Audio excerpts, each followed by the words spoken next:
This video is going to do a couple things. It's going to be my second video on this wonderful rule set, and it's also going to be a video that demonstrates and shows you some of the wonderful fan-made material, supplemental material for this rule set that is available online, and I'll put the link to where I've gotten this material down here. The first video that I did followed the exploits of Litona Parfait, aka Margar, and her childhood friend, the Pale One, Leerie, the Lamplighter Pale One, who was an ethereal presence in that video. Here, he takes center stage, and we see what his side of the story of the two of them is, and we will see that through using things that come from this main book as well as some of the supplemental material. When I use the supplemental material, I'm going to put up the credits so you can see them online, and if I'm not mentioning anything in particular, it is going to be coming from this basic rule set. And without further commentary, we're going to get right into the story of the Pale One. I will say that though you are welcome to check out my original video on this system, having watched that video is not necessary to understand what's going on here with Leerie. So the first thing we're going to do in developing a little bit more of Leerie's character is to go to this supplement, the Pale One class supplement, and choose a little bit of what is offered here. And part of what we'll choose is this description: you lurk on the fringes of settlements, observing, perhaps judging, but rarely interacting. You are fundamentally other and belong nowhere. You've had bouts of incoherent madness and self-destructive rages, but mostly you simply wait, in solitary resignation, for that which is inevitable. Now, we know from the past story that Leerie, the Pale One, is connected somehow to Margar, to Litona Parfait, and they were childhood friends, perhaps more than childhood friends, and Leerie has gone. The origins here we don't need to roll up, and we will take the abilities as we build the character, but the first thing we're going to do is we're going to go with this D6 roll for the Pale One blessings and see what we get. As a 4, mana from somewhere. Spend a use of your powers to create food for D6 people. It is weirdly delicious but unsettling. Okay, so that tells me that this is probably not a specific mechanic that we're going to use, but in some way the Pale One is a giver to others, that there is something within the Pale One's powers that may be offered. And we know that the Pale One is Leerie. We already know that from the before times, but we are going to roll on this D20 table to get something a little bit more about what Leerie, how Leerie self-identifies. So we'll give this a roll here, and we got a 16, which is the Saint, Leerie the Saint. So there is some sense here that Leerie is at least attempting some type of redemption by giving of himself to others, and we have the designation, at least the self-designation of sainthood. And Leerie is going to have with him at least one item of doom, and we will roll on this supplemental table, this D66 items of doom, reading our die facing as black and white, 4 and 4. So what is Leerie carrying? It's a foe hammer, a cursed warhammer, 2d6 damage, whose wielder develops a new grudge with a random person daily, lasting until foe hammer caves their head in. Neglecting a grudge for too long counts as an infection. Interesting. So Leerie is carrying some type of cursed weapon here that does 2d6 of damage, but if not used, can also become a self-destructive item, and we'll have to keep track of this in some manner because I don't know whether we're going to be wandering around using this in combat. So Leerie could have a self-destructive characteristic or a self-destructive item on his person. And along that line, we're now going to go to some D100 items and trinkets, and we're going to give Leerie 2 items and trinkets from this table. And the first one will be, wow, 99. Let's hope it's good. 2 severed hands. Okay. 2 severed hands. And what else? 2 severed hands and an arrow stuck in a shield. Just the shield. I wonder if the shield came from the enemy whose hands Leerie had collected. So we've got 2 severed hands, an item, an arrow stuck in a shield, this cursed faux hammer, and the last thing we're going to talk about with Leerie and the backstory is that Leerie has been wandering, and we're going to determine what happened last on the road. This is sort of a Leerie memory. The most recent thing that happened to Leerie was that a religious procession of flagellants and hermits passed by, and they had lost their way. So there is a sense of some type of, say, a distant encounter with something sacred. That's how I'm going to translate that. So when Leerie was wandering, there was a distant encounter with something sacred, and he has now left this traveling, or at the end of his travels, we're going to come to this a D12 encounter here, and that is going to be a ruined abbey. It's guarded by a grotesque, and hidden in a crypt is a random occult artifact. Okay, so we are here at the hidden abbey, and perhaps this wandering religious procession was, maybe they were leaving the abbey and we passed them by, because it's a ruined abbey, and we have to wonder, not a hidden abbey, a ruined abbey. We have to wonder why it is ruined, guarded by a grotesque, and there is a random occult artifact where we have arrived. So let's take a look at this grotesque. This is Thinx, and the class is Grotesque, as stated. HP of 18, no morale. It's a clay stone D6, has D6 claws and an I-beam. There it is. Lurking around churches, stalking graveyards, creeping closer when you look away. Disturbingly still, difficult to discern against gray stone and hard to recognize even when seen. They move slowly and are easy to hit. They have a difficulty rating just of 10. Their terrifying gaze is used on a 1 to 2 on a D6 each round, and it always will hit. So we are encountering, in essence, an animated gargoyle of some sort. Outside, perhaps, this ruined abbey. It is guarding this artifact here, and we have this sense of a passage of some type of sacred body of people that are leaving. So this is clearly a cursed area, and we have yet to figure out the relationship of Leerie's wanderings and travels with Margar and his childhood love, whether he too is seeking her, whether he has just developed his own desires to travel in the underworld perhaps, or to return to the world through a site of death and decay.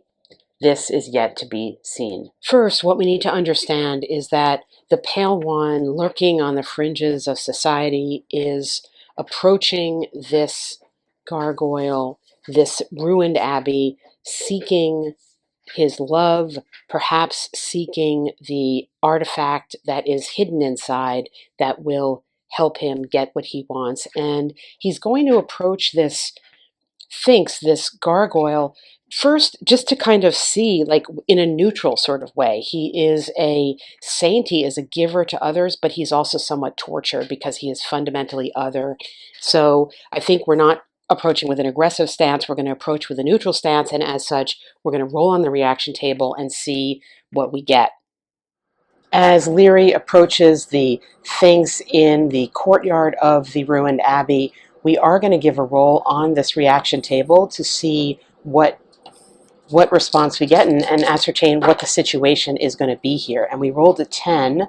A 10 is almost friendly. So this Thinx is almost friendly, and let's just remind ourselves a little bit about this guy in an almost friendly way. I think we're going to attempt some conversation here, and he is disturbingly still and difficult to discern against gray stone.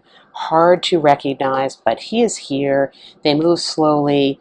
We don't really want their terrifying gaze, and if they are captured, they're worth quite a bit, actually, if they're captured. We're not going to attempt that. He's almost friendly. I think what we're going to do, being Leerie, we're going to approach this situation, and we're going to attempt, I think, to get some information about what might be in this crypt here. Perhaps we're going to show him our items. We've got these hands. I don't know.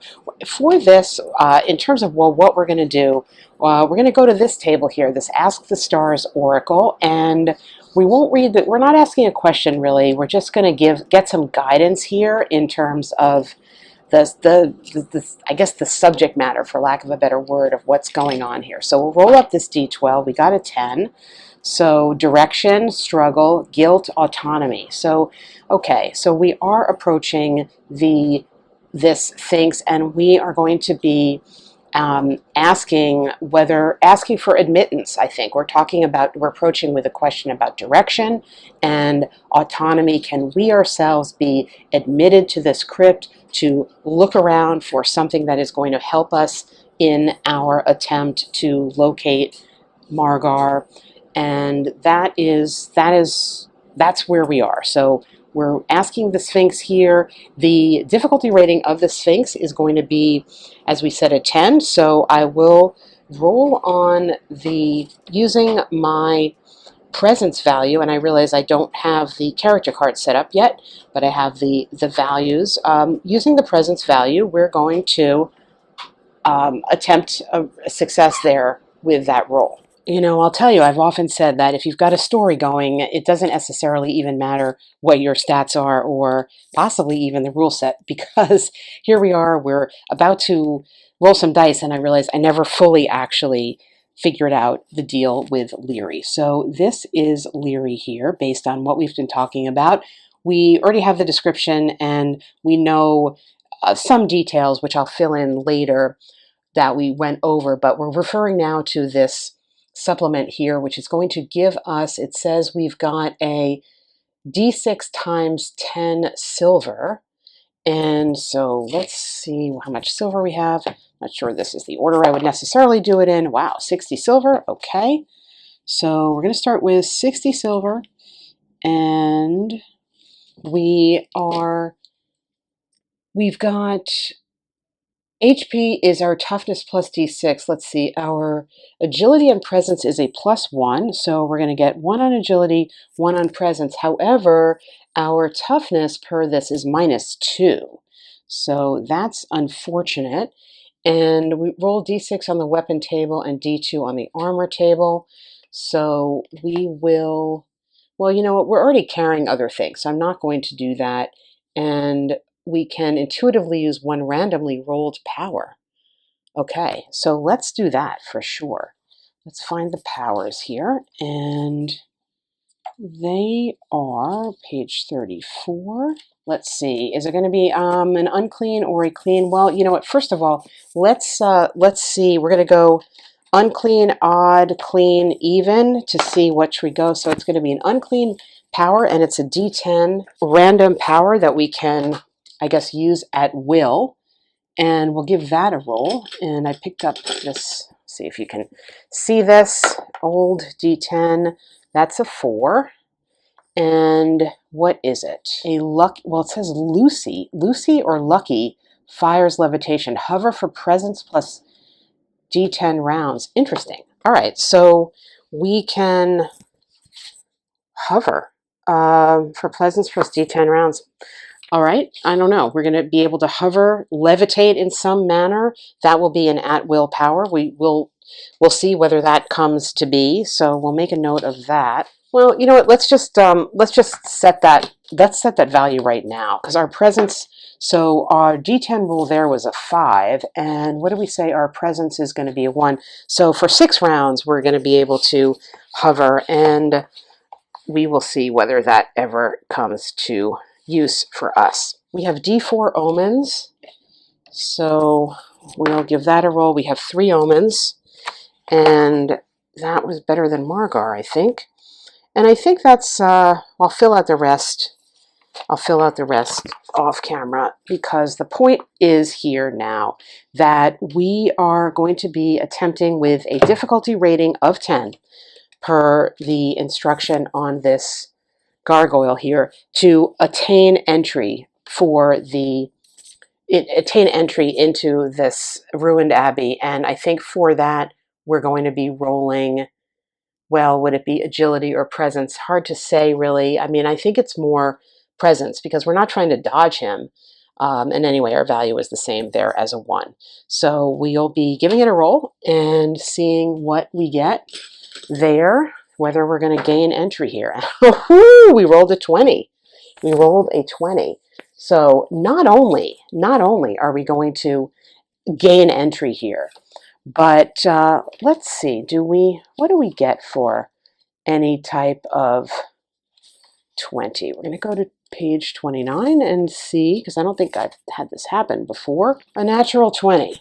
Well, we're going to do double damage. It's really, it was not in combat, but you know what? I'm going to say that for something like that, we're going to gain an easy entry into the ruined abbey here, and we're going to be able to, let's just say, walk in to the abbey and move into a new spot. And before we get into the ruined abbey, I'm going to roll on this who or what contacts you table because for that 20 that we rolled, I think the Thinx is going to whisper some information to us. And the information he whispered is something about a bureaucrat with enemies and no honor. So the bureaucrat in the context of this abbey, and we recall that there was that religious procession that was passing by.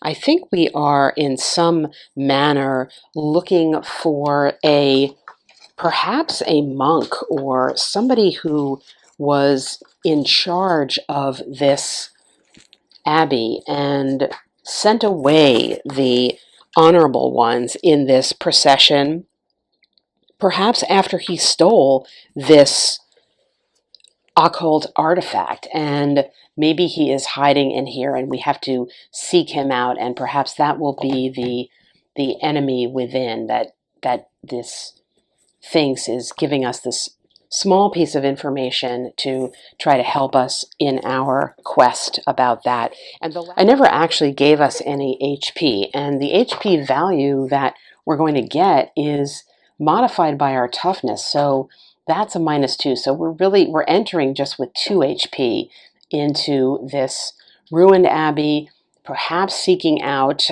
wandering within perhaps is a profane cleric or someone who had been the head of this abbey. And you will recall that we have, though we are self-destructive in some manner, carrying this cursed implement, we are also saintly, and we offer of ourselves, and this conflict we are going to bring into the abbey in search of something that is going to lead us to Margar, to Latona Parfait, our childhood love. Leerie walks down the long, dark corridor, remembering the psalm of the day. And for 5 days and 5 nights shall fathers weep, and in 10 days and 1 the writings of sorcerers will be made pale as air. The pale one continues down the dark and cold corridor, seeing the light at the end and hearing faint music.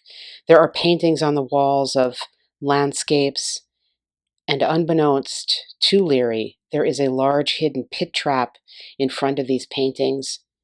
Leerie stops, and we must determine whether he's able to sense this pit trap. And for that, we're going to do a presence test with a difficulty rating of 14. And if passed, Leerie will see the faint angular lines visible in the floor. All right, so our presence is a 1, and we're looking for, therefore, 13 or more on that roll. We did pass, so even without the modifier, we see the trap, and we can avoid the trap, and we're going to continue along down this corridor in search of this, I guess, the cleric or whatever. Now, I'm working here from, let's roll on this table here, some sample rooms. It's a D4, D6 table, and see what, I don't know, I haven't really looked at this. We got a 4 and a 2. So we're moving now to a room full of debris. So we're moving down the corridor. It's a room full of debris, and I think we're going to give a search to it. Let's see, so there's debris in here. We want to search through, I want to search the debris. And so the question is, can we effectively search the debris? Now, what is effective? I don't know, but we'll just give that a normal roll because it's no indication that this debris is anything special or challenging or whatever. So we're looking for we're using our, once again, I guess we'll be using our, we'll call this agility. We got a +1 on there, and we're roll a 12. So we needed that modifier, well, pretty much. So we did just pass that. So we're looking through it, but we just passed that. So maybe we don't see much in this debris, and we are going now to ask the stars a question. And what are we asking the stars? Is there something useful in this debris that we're kind of effectively sifting through it? Is something going to be found here that is along the lines of what we want? And we'll give this a roll and see both the answer and, oh, it's a hard yes. We got a 12. So it is we got unification identity for the symbol, and the position is reversal or vanity. Well, what does this tell me? Well, what this tells me is that we asked, is this something useful? Well, what it is a reversal, identity reversal.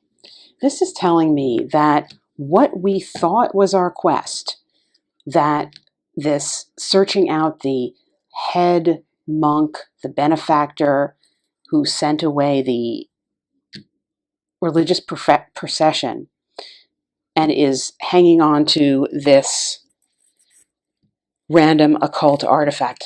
We indeed thought we were looking for that person to kind of help us in our quest ultimately for Margar, to find Latona Parfait, that in fact there is a reversal, and there is something in this debris, whatever it might be, that is going to indicate our path, our exploits thus far have been in the wrong direction, and this thing is going to give us the right direction indeed. And in fact, what are we going to find in here? Well, what are we going to find? It's probably it's debris, so let's call it the remains of something worthless is going to be in here, but whatever it is going to be a symbol for us of something that is going to be telling us that we have been in the wrong direction. And we rolled a 1-3, and a 1-3 on this table. That is that's not going to be I misread this table. A 1-3, this whole table is not something worthless, so this is not going to be part of our reading, so we'll reverse it to a 3-1. we have found a map to a weak but wealthy family's house. So what this is telling us is, symbolically, we've been searching through this debris and we are finding a map to another place. We have our search here in this ruined abbey is for naught. We are in the wrong place. We need to follow this map and exit the abbey and leave this place and go somewhere else in search of Latona Parfait. We've come back out a different entrance, and there's another Thinx here as a guardian, and we'll go back to the reaction table and see if this one is in the same stance as the other, and indeed it is not. We rolled a 2. It is on its kill mode, so we are going indeed to have some combat here. There's not a lot we can do. We can't it's we've just come out and not tried to avoid it or anything like that. So we're going to do some combat, and for that we will turn to the combat section and have a look here. So the first question is whether we have initiative or not, and that's an easy question to answer with a simple roll of the d6, and we rolled even. So we rolled 1 to 2, so we rolled 1 to 3. So what's going to happen is we're going to be walking out. This Sphinx is going to see us exiting, and it's going to pounce. And what it does here is, well, it won't pounce because it doesn't pounce, but it is going to attack us. And it has a number of options for its attack. It does a d6 attack with its claws, and it also, once on each round, it tries to get us with its eye beam. That's a d8 damage. So the question is, when it turns around and sees us, is its terrifying gaze going to kill us? And indeed, no. Strongly no. So it's going to come at us with its claws, and we're going to be rolling our defense. We're going to test our agility, and the difficulty rating on this is going to be a 12, and we do have a +1 modifier. So let's see, first of all, can we get out of the way of this claw attack? Oh, wow, we rolled another 20. That's crazy. Well, we got out of the way, that's for sure. So the Thinx was unable to hit us, and we're going to come back at it. Remember, we have this cursed warhammer. This is going to be a melee. It does 2d6 damage, and so we're going to be testing our strength to see if we're going to get a hit. And now would be a great time for a 20, because if we could eliminate this thing. But so we're going to test strength to see if we are going to have a hit, and actually we do not. So we swing this thing wildly and we miss. Maybe because it's cursed, I don't know. And now we're going to come to, we have to see whether we're going to be fighting against their gaze this round, and this makes me nervous because that's going to take us right out, or could potentially take us right out. Remember, we're operating here just with 4 HP, and no, we got out of the way of that. So it's coming again at us with our claws, and we will do our agility roll, defense, again, DR of 12. We got another 20. Okay. Is this D20? This is like impossible. I feel like I need to switch. I mean, that's crazy. I'm going to switch from now on, but I'm going to take that. Don't put that out of commission. Anyway, that doesn't seem right. So we got out of the way once again, and once again we're going to wield our own weapon. We rolled a 12, and as we recall, we do not have any strength modifier, so we're missing this guy. We just keep sort of flailing at him, and he's coming at us again with his attempt to take us out with his gaze, and in fact, he's really infuriated now, and he is going to his terrifying gaze is going to finally land upon us. That is an eye beam with a D8 damage, and it could all come down to this. Again, we have 4 HP, and that's what we got. We have 4 HP. We don't have any armor. Wow, I'm rolling a lot of big numbers today, and indeed, Leerie, the pale one, luck has run out, at least for right now. He is going to be taken down by the eye beam of this Thinx while still searching for his true love, Latona Parfait, and perhaps he will live forever in her memory only. Perhaps he will become a ghost who comes back in some manner to haunt her, to comfort her, to be with her. I don't know. Anyway, we've come to the end of the road here, and that is the end of the story, at least for Leerie for right now. And just a few thoughts again on this system.